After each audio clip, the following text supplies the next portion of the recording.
Good afternoon, everyone. Thank you for joining us. I'm Sarah Weintraub, Program Director of Christie's Education in New York. I'm delighted to welcome you to today's lecture on Visionary Women Collectors Supporting Contemporary Art. In celebration of Women's History Month, this presentation will examine the central role played by women in the support and promotion of modern and contemporary art since the end of the 19th century.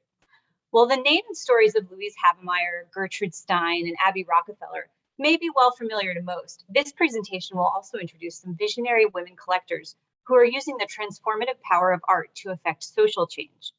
I am delighted to introduce our lecturer today, Dr. Veronique Chagnon-Burke. It is an honor to welcome Dr. Chagnon-Burke back to Christie's Education, where she was the academic director from 2002 to 2021. Dr. Chagnon-Burke is a specialist in art market studies. She has taught and published widely on the subject, and she is a founding member of the New York chapter of the International Art Market Studies Association. Her current collaborative project is the Women Art Dealers Digital Archive, recently featured in the art newspaper, and her upcoming book, Women Art Dealers, Makers of the Modern Art Market, 1940 to 1990, is to be published by Bloomsbury in 2023. With that, please enjoy this fascinating lecture as I turn it over to Veronique. Thank you.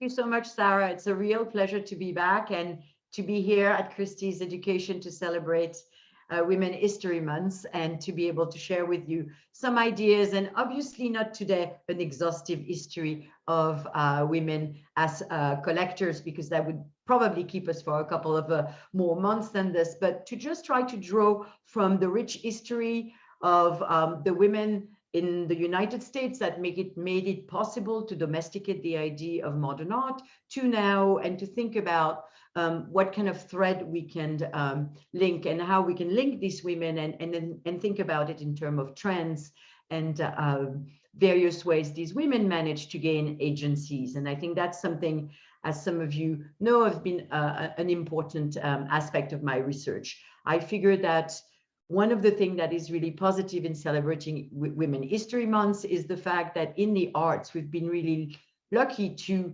have historically, I would say since antiquity, a real strong presence of women collectors, women patrons, and women that use the little agency society give them to affect the art and to affect society by promoting the arts. So it would be a really interesting lecture to keep global and to try to go back to Europe and the rest of the world to try to think about some of these important pioneer women. But I think the United States is actually a good historical point to start if we want to think and engage about the idea of the modern woman, the woman who lives at the end of the 19th century, who is obviously not an aristocrat, not connected to a special religious order like the patrons from the medieval and the Renaissance and the Baroque era in Europe. So we have our modern American woman who has probably more agencies than a lot of women throughout the world because of the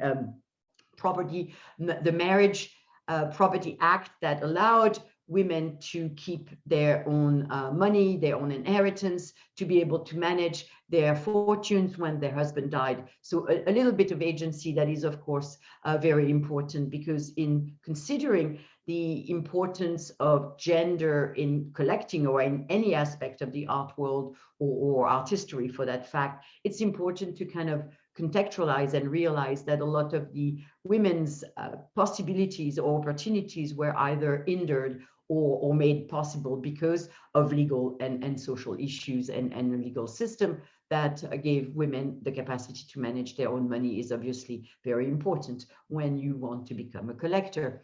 I think what's important for us to think about is that the women who were some of the pioneering collector in New York City, not to just isolate New York City, we could do the same thing, for instance, in Chicago, and I think I have a couple of slides to illustrate this, were also emulated in a certain way the tradition of aristocrat and aristocratic patronage in Europe, and some earlier mentors like Catherine the Great, or others, women like Isabella d'Este during the Renaissance. So Louise Havemeyer is somebody that we're all familiar with, because without her, there would be really less interesting paintings, impressionist Impressionist and French painting in the collection of the Metropolitan Museum in New York.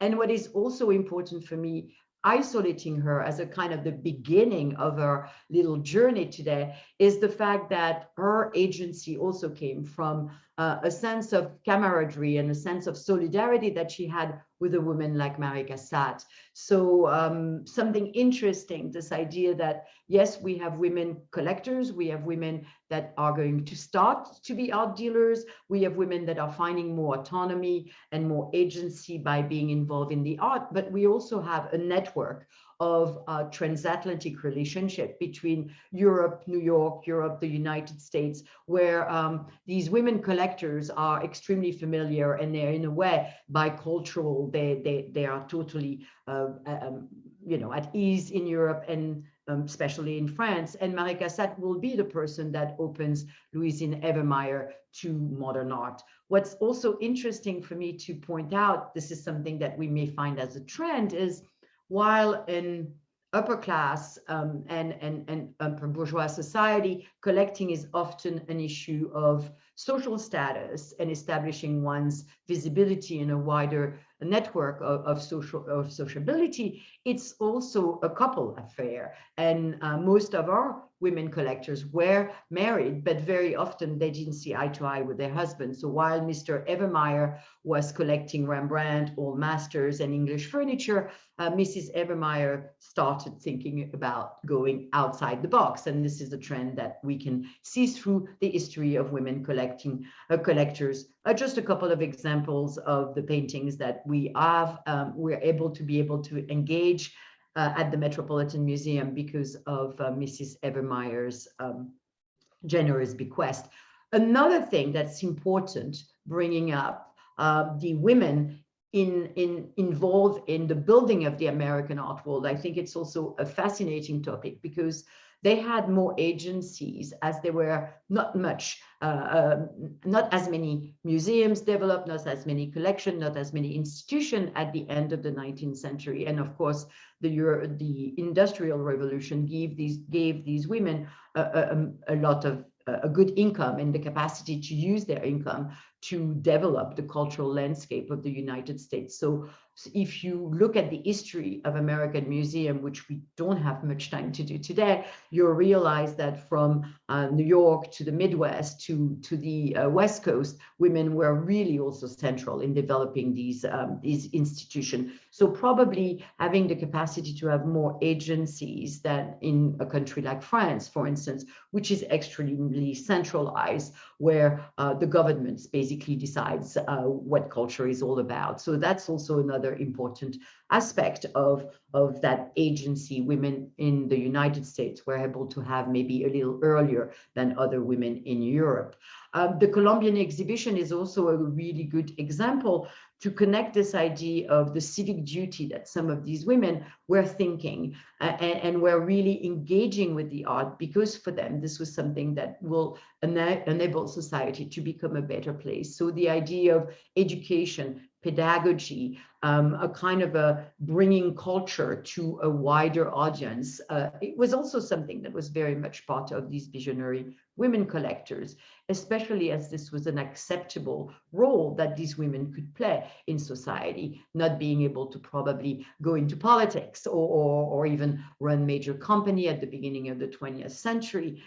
These women found a way to affect society, to transform American society through their involvement, first with private collecting and then with institutional giving, like Mrs. Evermeyer, or somebody like Bella Porter Palmer, who was responsible in Chicago for the building and the construction of the Women's Pavilion, which hosted the unfortunately now lost mural by Marie Cassatt about the history of women, modern women. As I said, the women in New York, especially in New York, were really important to the development of what we are able to now enjoy as the Museum of Modern Art, of also, as I said, the Metropolitan Museum, the Whitney Museums, and of course the Guggenheim Museum, all important institution to the New York art world that could not have existed without these women collectors. So again, they start as collectors, they start as artists, and then eventually they devote their relationship, their network, and their capacity to donate to build museum for the greater good. We also want to think about maybe an interesting relationship between the idea of the woman not just as a collector, but also as a cultural entrepreneur. And some of you know Catherine Dreyer, who was one of the great patron of Duchamp, as a responsible person to wanting to basically introduce this idea of abstract art to a wider audience in the United States. She ended up giving her collection to the Yale Art Gallery, but we'll talk more about her in a minute.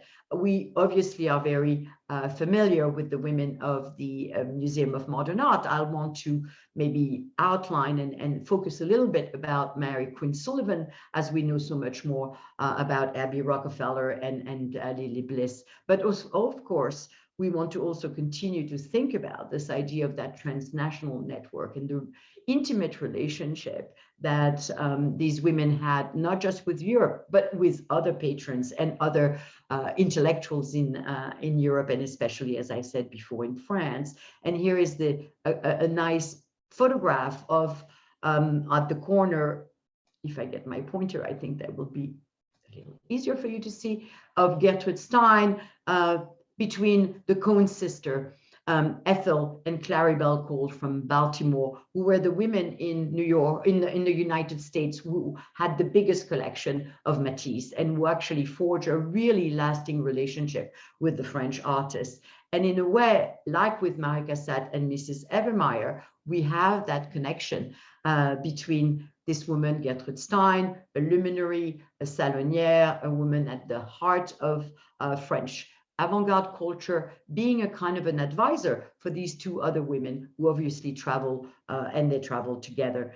We talked about Gertrude Vanderbilt Whitney, Ila Ribe, who was really important in the creation of the Guggenheim Museum, and someone that unfortunately I don't have much time to talk about, thinking about moving a little bit of geography, but somebody like Mabel Dodge Lewin, who is really, really important to have actually bring to the fore the Native American culture of New Mexico to New York and to the people that used to vacation there. So this kind of an interesting connection beyond just the collecting, this idea of these women through their social network and through their connection to and commitment to culture are able to connect and create this long-lasting institution that we're still grateful for today. As I said, the Museum of Modern Art is a little bit like the history of Mrs. Evermeyer and Mr. Evermeyer. Mrs. Abigail Rockefeller was the person who actually was connecting and collecting modern art, while her husband was much more interested in old masters and older art. And most of you know that in his library hang the beautiful tapestries of the unicorns that are now at the cloister. So they had very different taste in collecting, and it would be interesting if we had more time to try to investigate why it seems like these visionary women were actually ahead of the time, committed to modern art before the mainstream male collector of the time. Mrs. Rockefeller collected modern art. She basically ended up having so much of it in her house that there was very little room left. And this idea of creating the Museum of Modern Art, working with Alfred Barr, Lily Bliss, and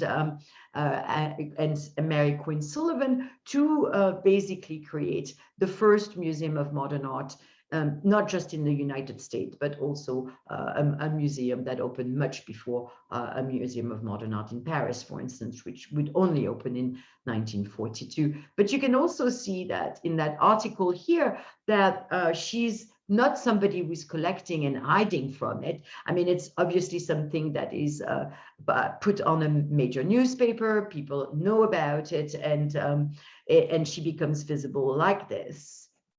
But more interestingly is the fact that among the three women who were responsible for the Museum of Modern Art, the creation of the Museum of Modern Art. And remember that at that point, when these women thought about modern art, they really basically thought about post-impressionism, impressionism, you know, the beginning of the Paris school. But you know, at that point, that's what their ideas were. And at that point, we know maybe a little less about Mary Queen Sullivan, who was a woman who built quite a large collection, became quite early involved with the Museum of Modern Art, but also eventually opened a gallery, and until her death, had a gallery in New York City, where she basically continued to promote the this idea of modern art as basically French and post-impressionist. And what's really interesting is that when she opened her gallery at the beginning of the late 19th, beginning of the 1930s, she actually moved away from the Museum of Modern Art, kind of moving away and not accepting to be part of the board at the moment, because she felt that it was a bit of a conflict of interest. But she was also someone who was from more modest mean than Abigail Rockefeller. She was married to a lawyer. She lived in Astoria. Our family house was this house in Block Island. But she also, like Mrs. Rockefeller, had close tie to Europe, and as most of these women were also quite interested and had discovered modern art, not just by going to France, but also by attending the Armory Show in 1913, which is where a lot of these women vocation as art collectors started. But moving on, one of the things that is really interesting me in celebrating the agency that women had, not just in the visual arts, not just in affecting the birth and the development of museum, but also at the wider cultural level, is to look at somebody like Grace Nell Johnson, who was married to one of the most important Harlem Renaissance intellectual, poet, writer, essayist. And her work was not so much to be a collector, but to be a patron and someone who was there to also preserve a certain sense of legacy. And as you can see, she worked with the photographer Carl van Vetchen, who is the photographer we remember for having basically chronicled the Harlem Renaissance. And she's there organizing, making all this possible, all this basically preserving and archiving and writing the living memory of an important part of the culture of the New York City, but more or less the culture of the United States between the two World War.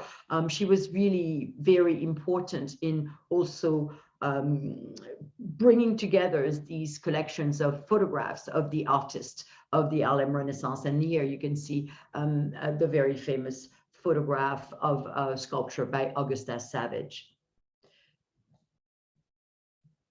But as we said before, this vision, where does this vision come? I think it's interesting when we realize that a lot of these early women collectors had also been trained in the arts and had a kind of familiarity with art making that was part of what the proper upbringing of a young woman from an upper middle class family would have. There was this idea of being able to, play musical instruments and paint, and also being able to engage with this idea of collection as a part of building a domestic sphere. And it's really interesting when we look at Gertrude Stein, because she's obviously not at all interested in collecting as a kind of a social practice, thinking that she's going to show off how elegant and how sophisticated her taste is. Her idea of collecting is to be close to the artist, is to be part of that bohemian network and atmosphere. And you can see that her studio Rue de Fleurus looked much more like a bohemian workshop, an atelier, rather than a well-balanced and well-furnished and well-designed interior, like you would expect. For instance, Mrs. Evermeyer had asked Tiffany to build for her a special gallery where she could display her collection, and at that point she had really thought about it in a gallery size with a lighting on the top with white walls and a decor that matched the impressionist painting that she wanted. This was not at all what Gertrude Stein was trying to do. She was living with art that was basically inspiring for her. As you can see, there is no organization, everything is on the top of each other, no interest in frame, no interest in decoration. And but we do remember our taste as being so important. And of course, this is The Joy of Life by Matisse will eventually be going to the Barnes Foundations. This idea also that with these early collections of women, we see sometimes the transformation of this collection. We also see some women like Gertrude Stein that are not able to sustain the collection because either their revenue will eventually be affected by the wars, by the Great Depression, but also because at one point they will kind of retreat around what was part of what made them really important in that cultural world. And while Gertrude Stein will continue to be a very important literary figure, she's no longer a collector after World War I. She continues to collect a little bit, but she certainly doesn't have the interest that she had for these artists of these young emerging artists. As you can see, some more Picassos on the wall, and of course another great Matisse, but also some Bonnard that you can see here, a Bonnard from the early 1900s.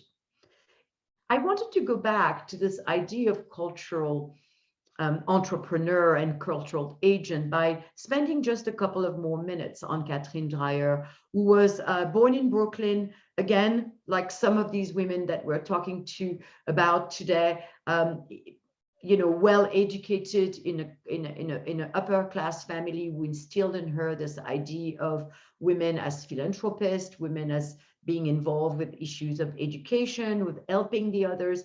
And basically what she did after having also studied art was to found the Société Anonyme, having Marcel Duchamp as a kind of a advisor and supporter to promote the idea of abstract art in the United States. And this is something that may sound a little strange to us, but until the 1960s, really, most collectors in the United States were looking at French art, German art, art of what we call the modernist movement, art that was most of the time not always very much abstract. And in this and it was difficult for abstract art in the United States to actually found sustainability and legitimacy. And this was basically what Catherine Dreyer did by not only collecting and being an avid collector, and some of you with a good eye can see the large glass by Marcel Duchamp here and some more Marcel Duchamp here. And obviously her house in New Canaan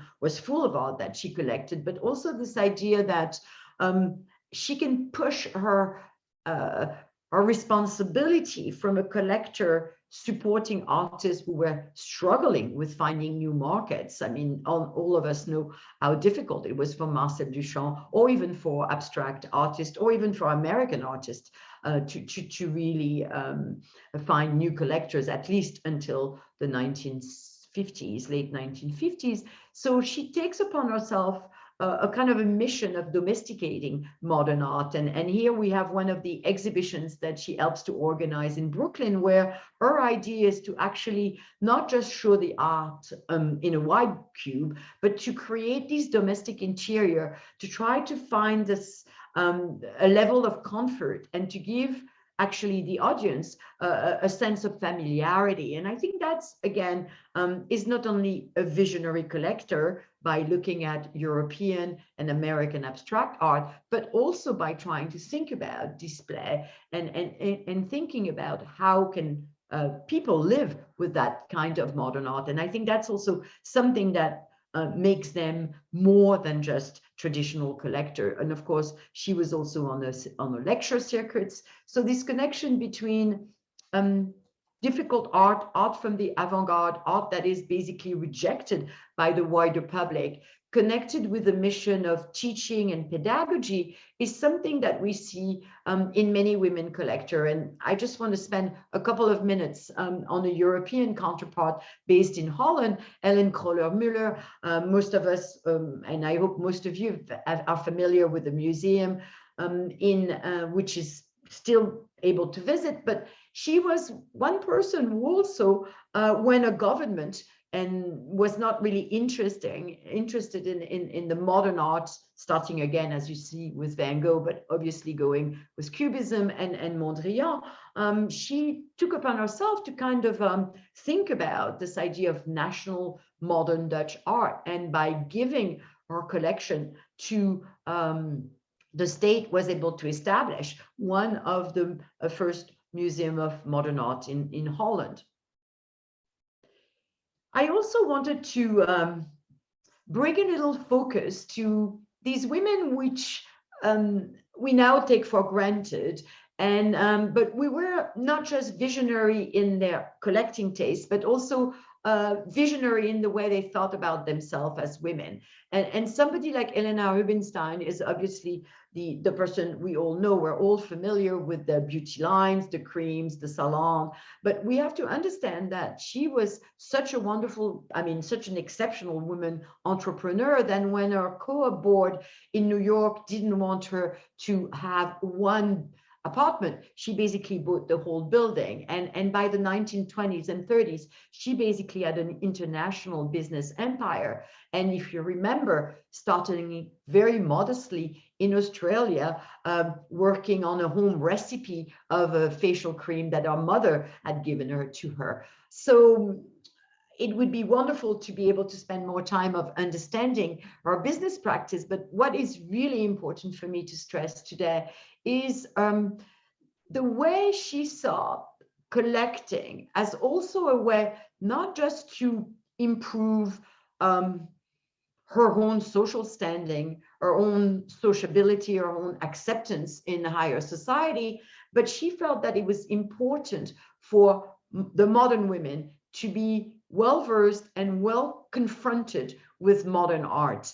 As a part of a kind of a beauty regimen that went more, the idea of nourishing the soul by engaging with art and taking care of the body is also something that is so much at the heart of this whole new idea about the developing of the modern woman. Of course, we can think in fashion with people like Gabrielle Chanel, but for Helena Rubinstein, it was really an interesting idea. She displayed art in her salon. She commissioned art and decorative arts to decorate her salon. So there was this intimate relationship, not just with her private collection, and you're seeing her here, but this is the public spaces of her own salon. And this is another really interesting, not just women collector, but women art dealer named Maria Cutoli, who basically decided to revitalize and keep the art of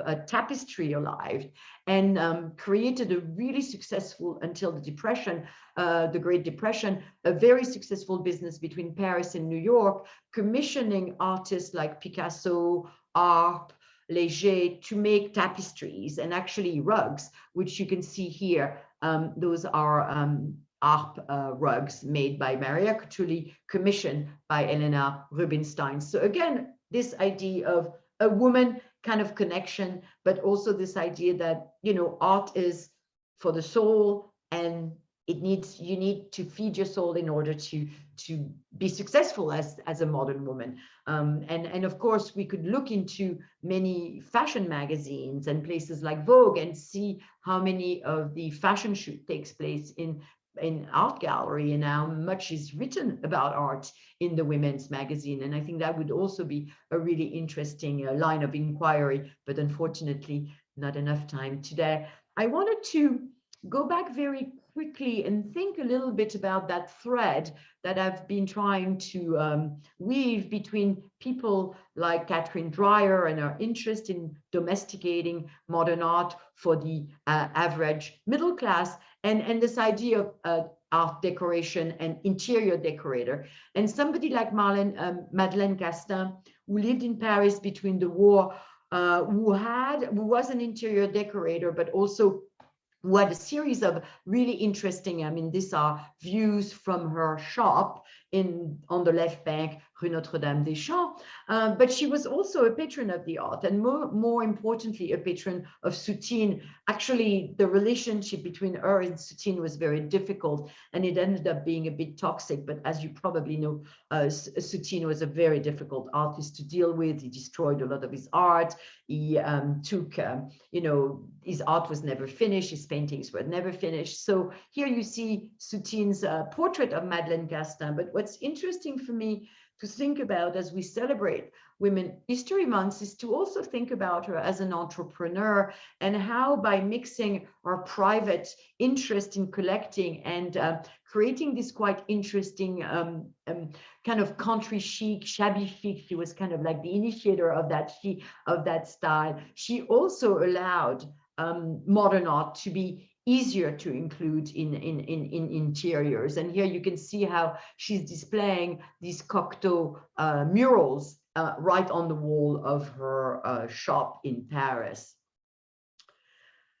Another thing that I thought would be interesting for us to talk about today is to think about this idea that I started introducing at the beginning of the lecture, which is this kind of a relationship between couple, and the fact that very often couple collect together. And I wanted to bring two interesting case studies before we move on to more recent collectors, but I also wanted to use this idea of couple with this idea of the salon and the woman collector in a couple also as the hostess, and the capacity of that woman to create around her a network of sociabilities that encourage intellectual pursuit, the support of poetry, the support of contemporary music, the support of contemporary photography, and of course, somebody like Louise Arenberg, who was married to Walter Arensberg, who were a great supporter of Duchamp, is a good example of this. And some of you are familiar with their collection that is the epitome of the modernist collection. We see their interest in pre-Columbian art, the same way we had seen Elena Rubinstein's interest in African art. We see that mixture of Duchamp and abstract art and Matisse.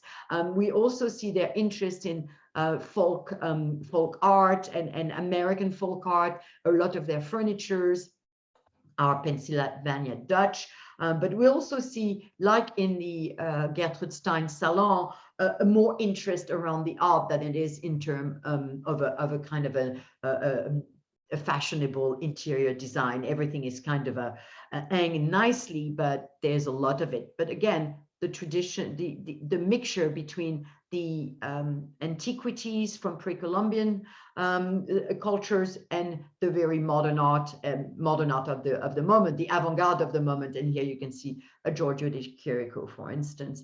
And another person who really also embodies this kind of the idea of the woman collector has the heart of an intellectual milieu around the domesticity of the private sphere of her own house, is someone like Marie-Laure de Noailles, who lives in France. And some of you may know that that's where that beautiful villa that they had built in the south of France is where Man Ray will shoot one of his surrealist movie, Un coup de dé. And we see also this integration again of the decor, the art, the collection, the idea that there's also a sense of taking care of one's body. And the Villa de Noailles was wonderful because the living room became a swimming pool, and you could have at the same time cocktail on the deck, or you could exercise. You see the Cubist garden here. So this idea that these visionary women collectors were not just visionary because they knew how to collect, but because they knew to entertain around them and nurture creativity and take care of some of the newest media like filmmaking or photography beyond the painting and sculpture that we are familiar with. And to finish our connections with the couples, just to think about, for instance, some of the post-war most famous collecting couples, Dorothy and Herb Vogel, who collected on a shoestring, saved one salary, and cluttered their apartment with conceptual art. You can see an Alain Sarret here, some Kossuth, and of course, Emily Tremaine, who belongs, like the Evermeyer, like the Rockefeller, to these patrician family where collecting was part of your DNA. And Emily Tremaine always talks about how the first work she collected was a Georges Braque, but how she was with time able to incorporate into our collection pop art. The same thing for Sally and Victor Gans, this idea of collecting as a couple, making this part of who you are as you build your relationship, but the capacity also that these couples had to grow together and to evolve with taste is also something that I think make someone like Emily Tremaine quite a visionary collector. Peggy Guggenheim is, of course, someone that didn't need to be in a couple to be able to be a visionary collectors. And I'm just want to think about and pick maybe one thing that I find is really interesting for me is the capacity for someone like Peggy Guggenheim when she comes back to New York and open the Art of the Century or gallery that will just last a few years, to also think about herself as a patron and a collector, and to promote the work of somebody like Jackson Pollock here, not by just giving him a show, but by also commissioning murals for her own private residence. So the capacity of these women to think about how to help their artist by inserting their collection, by making their collection visible to their social circle is quite interesting, because obviously she was preaching to maybe a group of collectors that were still kind of thinking about Cézanne and Impressionism, and by right away showing on side by side the surrealist artists that she had collected when she lived in Europe and Jackson Pollock, there is a capacity to create a new genealogy and a new way to tell history and art history. And of course, we want to remember Peggy Guggenheim for many things, and nonetheless the really visionary way she had to present art, the way she worked with Frederick Kiesler, the designer, to create a new way of displaying art, but really this idea of basically connecting with the artist and promoting the emerging artist, Jackson Pollock at the time, by making it visible to our own circle, as well as a larger audience through our gallery. As we continue our travel and our journey thinking about all these inspiring women, I wanted to bring to the fore some interesting women that I hope you have had as much chance to know about. And one of the person I've been really fascinated by lately is Zoe Dussan, who was an American collector who had gotten used to avant-garde and modern art in Paris in the 1920s and 30s, had lived in New York. She was an African-American woman who had quite a bohemian life. She was quite involved with the Greenwich Village community, the same way that Gail Johnson, we talked about earlier, was also involved with that.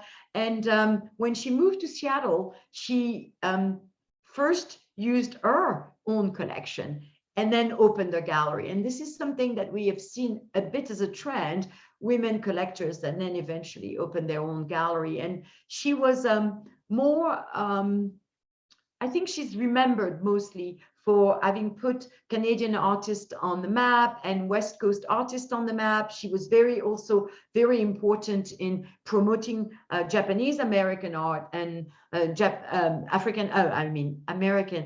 American art, as you can see below. And she actually, I used to say that Gertrude Stein in New York gave Kusama our first show in the United States, but now I stand corrected. It is actually Zoe Dussan who did it when Kusama was actually on an exchange program, and she offered Kusama that you can see here in the picture. But what I also find fascinating about her is that she used her own home as her gallery.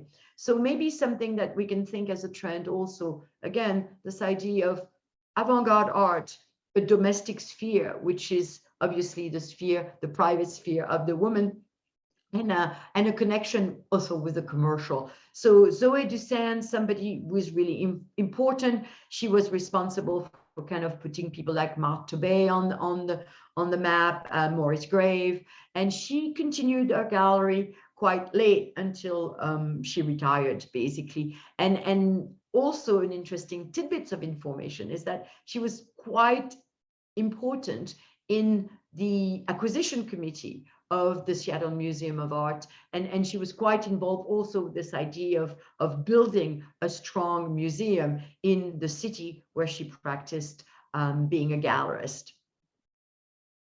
And that could have been actually an entire theme for an entire lecture, women art dealers, but also women collectors. And I'm just going to show you quickly two people that you're probably very familiar with, but that we don't always think about as not just collectors, but also essential contributors to very important institution. And Elias Sonaben, who first came to the United States and was married to Leo Castelli, then went back to Paris and had a very successful gallery here, donating most of our collection to MoMA, Canyon by Rauschenberg and Jeff Koons, to just show you the kind of a gamut and the range of our collection. Martin Jackson, that we know for being the art dealer, we gave Alan Capro the first his first shoulder show yard in the backyard of our gallery, who was also a great donor to the Albert Knox Gallery in Buffalo, our home city.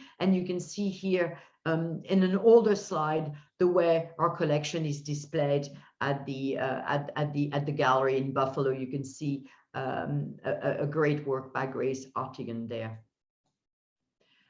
And moving forward, I think if I had to think about the way I want to focus the end of the lectures on how these visionary women collectors contributed to affect society by their work in museums, but also by their work in the bigger social arena, I would have to say that my heroine is obviously Dominique de Menil, who was so important in creating in creating an art scene and a cultural scene in Houston, not just by being interested in the art history department in the local university, by commissioning sculptures like the broken obelisk, by commissioning Roscoe to do that ecumenical chapel, but also because she was a great collector, you know, from the get-go, really devoted to surrealism. You see this really wonderful portrait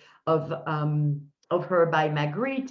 And you could see also that part of her interest who came very much for rethinking this idea of the spiritual in art.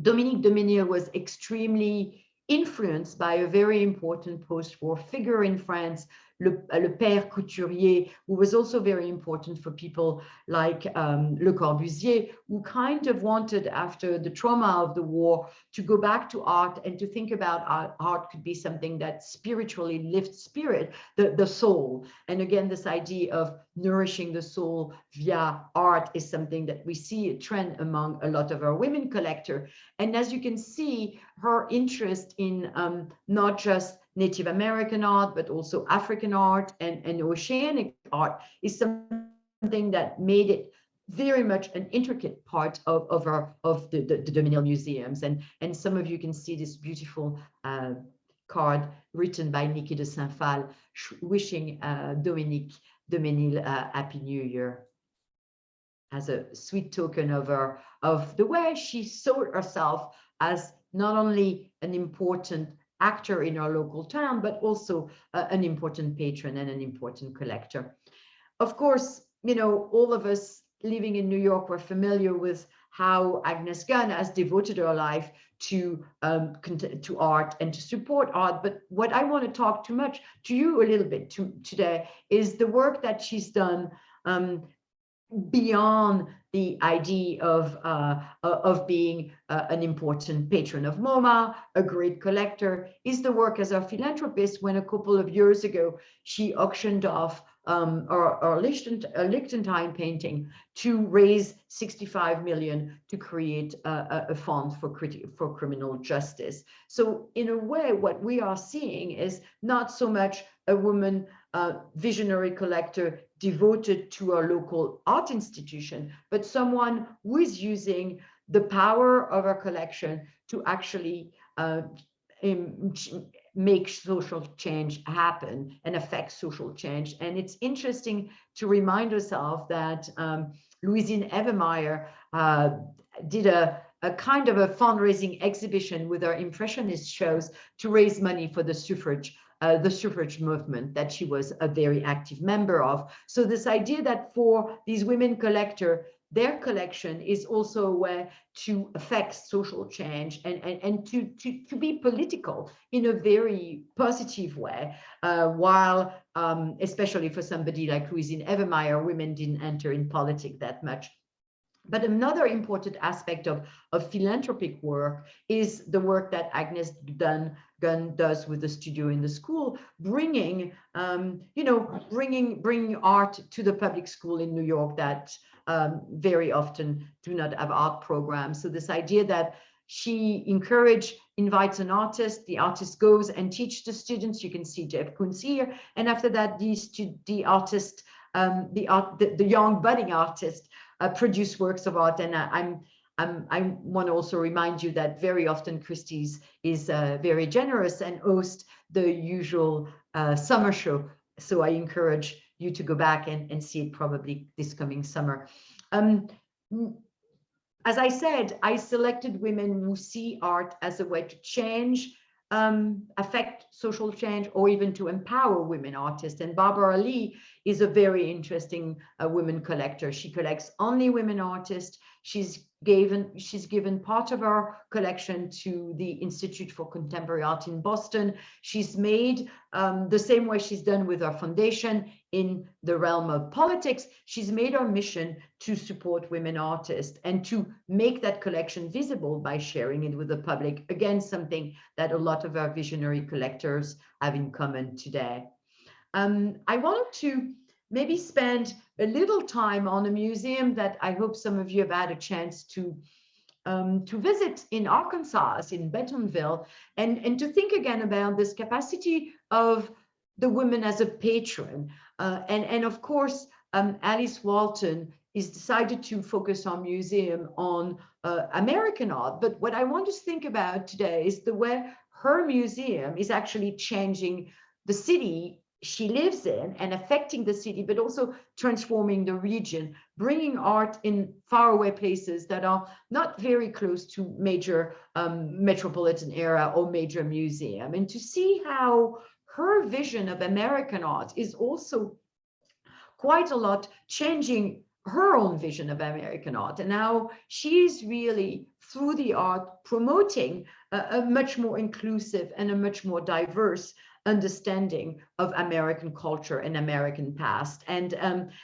for some of you that were there a couple of years ago, it's already celebrating the 10th anniversary. We see this interest in ushering us into the more historical connection here by mixing not just colonial portraits, and then this is actually a really interesting colonial portrait of a whole series of Jewish merchants living in Baltimore, but also by mixing very contemporary art. And you see here Nye Ward, We the People, made out of sneakers, laces that are a way for us to kind of rethink the canon of art history and rethink the canon of American art. And by rethinking that, bringing a more diverse and a more inclusive vision of the past and obviously the future, because I was just back at Crystal Bridges a few months ago, and I can see already how she's focusing her collection on African American art, but also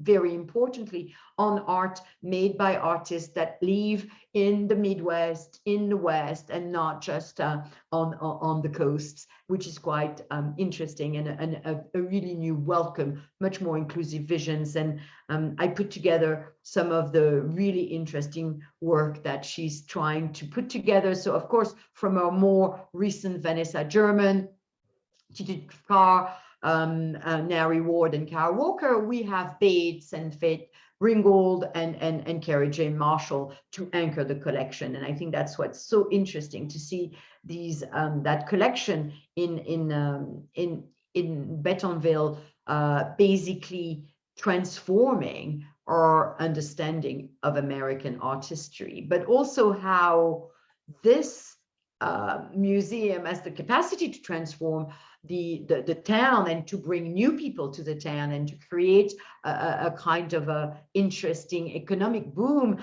Some of you know that there is some of the famous C21 hotel chain that is there, and you know that the owners of the chains are also collectors, and then they have exhibitions in their hotels. So another kind of transforming she's really transforming, Alice Walton is really transforming the Arkansas in that way.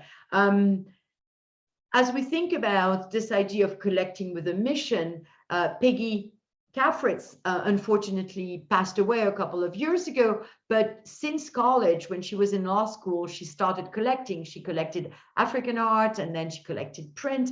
And she, like Barbara Lee, is not just focusing on women artists, but she's focusing on African American artists, making it more visible, helping us through the magazine articles that are devoted to our collection to make this a more, as I said, more diverse collecting world.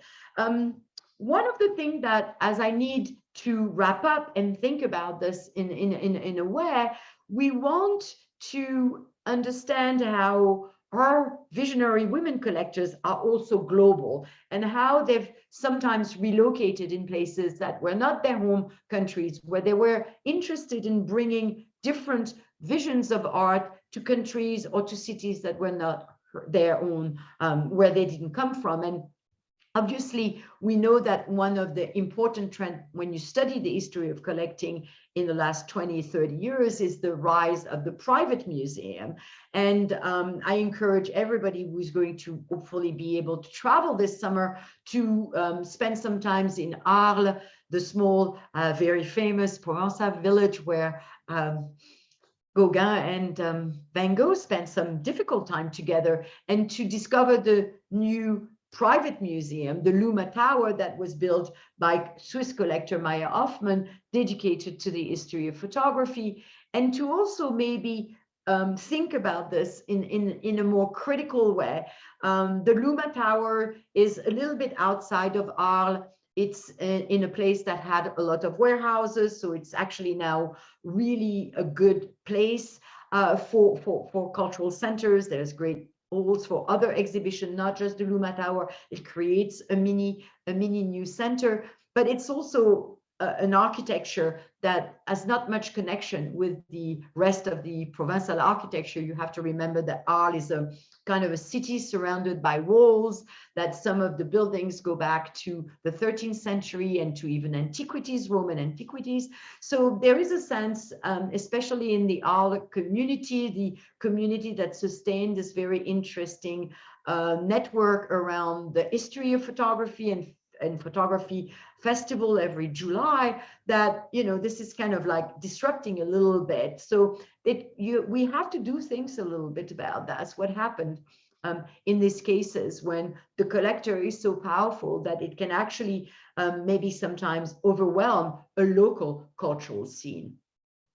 But the private museums are quite different. And I wanted to show something totally different with a newly opened museum gallery by Agnès B, the French designer. She's decided to put herself in the middle of a public, a building, a residential building in a new district a little bit east of Paris, near the new Bibliothèque Nationale. Her gallery and her museum is basically the the bottom floor of a residential building. And here she is really signaling accessibility, wanting to be part of the neighborhood, which I think is quite an interesting, a different vision, very different than the Maya Hoffman vision. And as I said, what is really fascinating about our global art world is how women take their cultures and create these new hybrid spaces. You know, somebody like Ingrid Goetz in Munich, who actually gave enough money to the Munich museums to build her own gallery for her own collection within her hometown. The same thing for Prada in Venice and Milan. But we also have expatriate women in Hong Kong who are using their collection to bring even more cultural intensity to the world of Hong Kong. And Mimi Brown was a very interesting woman collector, because for many years, until 2000, a few years, I think she closed a couple of years ago, she ran a nonprofit organization named Spring Workshop that was a residency for artists that facilitated exchange between Hong Kong and the larger international world. And in the same way, Agnès B opened her own collection. She's also someone who participates in exhibitions. And for instance, a couple of years ago at the Musée de l'Immigration in Paris, she showed a selection of her collection focused on the idea of living. So this idea that these women are moving cultures, are changing the world, affecting change, are making art more accessible. I wanted to kind of wrap up and talk about this quite interesting new initiative. Queenie Rosita Long is a Hong Kong-based collector, but through the years, she's become more and more interested in art of created around in Mittel Europa, around Hungary. And she's actually opened an art center in Budapest where she shows work from all over this region, from Poland, from Hungary, from Ukraine, from all these regions that, you know, have not been very much on our radar. I mean, there is a really interesting, there's a lot of really interesting artists living there. There were a lot of historical artists living there. MoMA had a couple of really interesting shows on a Polish woman a couple of years ago, but it's still not very much on our radar. And I find that fascinating that somebody, and also, as you can probably tell from her face, she's extremely young. And it's also something quite interesting that I wanted to share with you as a kind of a word of conclusion is this year, for the first time, women collectors have spent more money than their male counterpart, and they've spent an average of 13% more of money than their male counterparts. So in a certain way, what's interesting for me, and I will stop sharing now, and maybe I will be able to take some questions if some of you have in the chat. But what I really wanted to impress on this very fast journey, looking at these really fascinating women, is the fact that things are changing.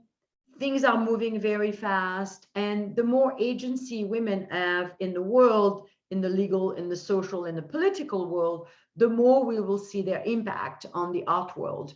One of the things that maybe also a last word is the fact that I spoke about a couple of women that were really focused on women artists, and especially Barbara Lee, but at the moment, we haven't seen most women collectors focusing only on women artists. In the same way, women art dealers have not been always known for supporting women artists. This is maybe where the parity needs to catch up, as now women's are collecting are better and are collecting in more numbers and are spending more money than their male counterpart. But I wanted to make sure, I know we don't have a lot of time left, but Sarah, do you think we have time for a question, or is there one question, or anything you want to share with our audience today? Oh, you're muted. Apologies. It sounds like this is a conversation that certainly could continue, and hopefully will continue. Oh, I like you. You heard my hints. I'm just going to open it up. I'll give everyone a chance. If you have any questions, please feel free. We just really have 1 or 2 minutes left, but please feel free to post it in the Q&A, and I can read it out to Veronique. I'll give you a minute. And of course, I want people to understand, as I said at the beginning, that this was not meant to be an exhaustive history of visionary women collector. And I had my list. I told Sarah I was cutting very many slides yesterday night. Terrific. Well, it looks like with that, we are just about out of time. Just one last check into see. We do have, sorry, apologies. One quick question. We do have a question. If apart from women artists, are there other fields that contemporary women collectors could invest their efforts into? Interesting. That's a really good, yeah, that's a really good question. And actually, it's a question that could merit maybe another lecture, Sarah. So I could do really some deep research on it. It's really interesting. I don't think, you know, I'm wondering, and this is something Sarah knows much more about than I do, but I would say probably the less easy to collect material, you know, things like installation art and sculpture. I think sculptures is always something that seems to lag behind when people are collecting, but it's actually a really good question, and I feel like I'm not doing credit to it. But I would need to research this. So maybe stay tuned for next year and another. And of course, I mean, Sarah, I know you've been thinking about NFT a lot, and we've just heard about the world of women, but I know that from a women practicing and making an NFT and new media art, there's not a lot, but maybe there's not a lot of collectors now. So that's probably another place to think about. I think it's a really good point, something definitely worth considering, not just in terms of women collectors, but women dealers and lots of women in the art world, looking at different media, smart contracts, NFTs, socially engaged work as a way of enacting social change. And in honor of Women's History Month, that's an important question that was raised. Thank you very much. With that, I think we are going to have to cut off here, but Veronique, as always, a tremendous pleasure to have you here. We're so delighted and look to welcoming you back for part 2. Yes, and thanks to a wonderful audience and for facilitating this, Christie's Education, for facilitating this wonderful day and celebrating Women's History Month. See you soon. Thank you. All the best. Bye-bye.